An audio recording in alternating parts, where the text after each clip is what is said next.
Messieurs, dames, bonjour, bonsoir et bienvenue dans cette petite vidéo dans laquelle je vous présente très rapidement un nouveau jeu mobile sorti il y a maintenant quelques jours, Isekai Isekai. Je pense que son nom vous est plus ou moins logique en termes de contenu. C'est un jeu d'aventure qui va donc rassembler beaucoup d'univers d'isekai que nous connaissons. On a notamment Mushoku Tensei, moi quand je me réincarne en slime, et Sao, Shangri-La Frontier. Bon, vous savez, le terme d'isekai, ça casse un peu les boules, mais SAO et Shangri-La Frontier n'ont rien à faire là, mais bon, c'est pas très grave.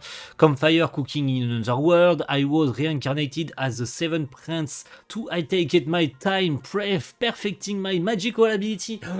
C'est compliqué à dire, excusez-moi. Uncle from Another World, ou encore, moi, quand je me réincarne en épée, reincarnated as a sword.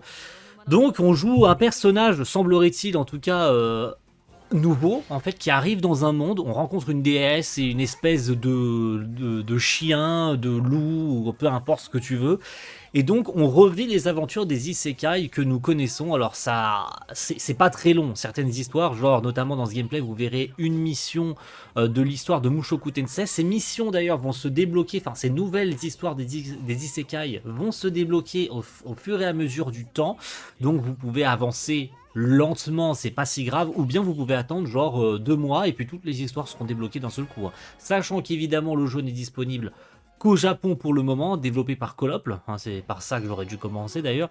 Colople qui, de mes souvenirs, n'ont pas développé non plus 50 jeux, je crois qu'ils ont développé peut-être un Tale of sur mobile, et encore je suis pas certain de ça, ça n'a pas très grande importance pour le coup, puisque c'est vraiment un jeu mobile.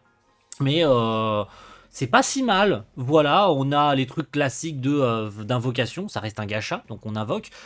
Les portails se débloquent évidemment en fonction des histoires. Donc pour l'instant, moi en tout cas, dans le gameplay que je vous ai enregistré, je n'avais que l'histoire de Mushoku Tensei de débloquer. Donc je n'avais accès qu'au portail de Mushoku Tensei. Mais plus tard, on aura accès à tous les autres portails. Il faut farmer, évidemment, obtenir les petits cristaux violets pour débloquer et pour invoquer. C'est 3000 pierres par multi-invoque. On a un système d'arbre de compétences assez grand, voilà, qui pareil se débloque au fur et à mesure du temps. Des missions que vous pouvez refaire, parce qu'apparemment, débloquer l'arbre de compétences vous débloque des habilités particulières que vous pouvez switcher en fur et à mesure de quand est-ce que vous les débloquez. Donc ça vous offre des missions différentes. Quand vous terminez une mission de l'histoire principale ou du secondaire, vous débloquez des espèces des petites plaques, en fait, qui vous permettent de débloquer d'autres types de missions. Vous avez des systèmes de farm pour collecter des petites figurines et des petites cartes et des machins. Bref, tout est là pour vous faire cracher de la thune. Un gacha, tout ce qui est plus classique. Et puis ça fera plaisir aux japonais et aux fans d'isekai. Je pense que ça va marcher. Il y a très peu de chances que le bordel ferme assez rapidement. Niveau gameplay, c'est pas le mieux que j'ai trouvé, parce que franchement le jeu quasiment se joue tout seul. On est vraiment sur un style aventure game, donc en fait quand vous lancez une mission genre à la Mushoku Tensei, les personnages vont avancer case par case. Parfois vous allez tomber sur rien, parfois vous allez tomber sur des items qui vous permettent de débloquer des petits objets rares, parfois vous allez tomber sur des monstres, parfois vous allez tomber sur des habilités au combat, genre vous allez tomber sur un truc qui s'appelle bloc, et en fait ça va vous empêcher de prendre des dégâts. Grossièrement, c'est ça, en fait. Ça va vous empêcher de prendre des dégâts.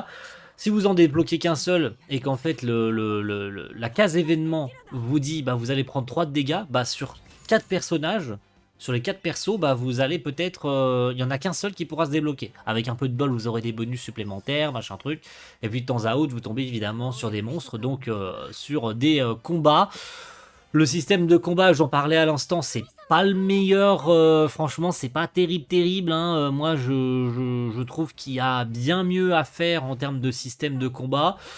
Maintenant, ça se laisse jouer, il y a quelques cinématiques sympas. Le jeu a tendance à laguer un peu, et je pense pas que ce soit mon téléphone qui soit qui soit non puissant. J'ai quand même un Poco X5 Pro 5G, un téléphone relativement récent, et je trouve qu'aujourd'hui on est capable de faire bien mieux. On le voit sur certains jeux mobiles qui sont dans la majorité des cas mieux développés, mieux préparés que certains jeux consoles. On pense à One Punch Man, on pense à je sais plus quel autre jeu, par exemple, le dernier que je vous fais toujours en let's play sur cette chaîne, c'est c'est Solo Leveling, je trouve le jeu globalement hyper bien préparé et tout, même les versions, je trouve même que les versions PC sont moins bonnes en termes d'optimisation, même si ce sont pourtant que des portages.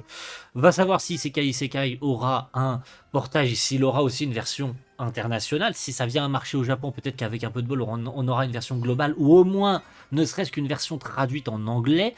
Aucune idée de pour l'instant s'il est réellement disponible. Il sera peut-être mis à disposition de tout le monde. Moi j'ai dû récupérer une version APK, donc un fichier d'installation pour pour mon smartphone. Excusez-moi, je bégaye. Mais sinon, il me semblera que sur à peu près tous les sites, vous pouvez trouver la version, puisque évidemment c'est une version japonaise, donc impossible de la télécharger sur le store, sur l'App Store ou l'Apple Store français. Hein. Voilà, ça semble plutôt logique. À voir comment le truc va évoluer et quels sont aussi au niveau histoire, parce qu'il semblerait quand même qu'il skippe pas mal de trucs et qu'il se cantonne à quelques bouts d'histoire, notamment pour Mushoku Tensei. Semblerait-il qu'ils ont simplement récupéré une partie de la saison 2 en termes d'histoire, donc notamment la partie 2 saison 2. Donc là en fait dans cette mission en fait je m'approche de la cité pour aller sauver, pour ceux qui connaissent Mushoku Tensei, pour aller sauver Zenith. Vont-ils approfondir le truc et ajouter des chapitres plus tard? Ça, c'est... va savoir, voilà. Pareil pour les autres histoires, on ne sait pas pour l'instant jusqu'où ça va aller. Là, je vous ai donné en fait les histoires dans l'ordre, mais semblerait-il que ce que j'ai devant les yeux, ça sera aussi les histoires dans l'ordre. Il faudrait que je revoie, peut-être que vous aurez vu sur le menu du jeu, l'ordre dans lequel se débloquent les histoires. Ça a l'air d'être assez rapide, hein. Je crois que c'est toutes les 2 ou 3 semaines, une nouvelle histoire se débloque, ou tous les mois en fait. Donc le jeu a l'air de vouloir garder ses joueurs le plus longtemps possible.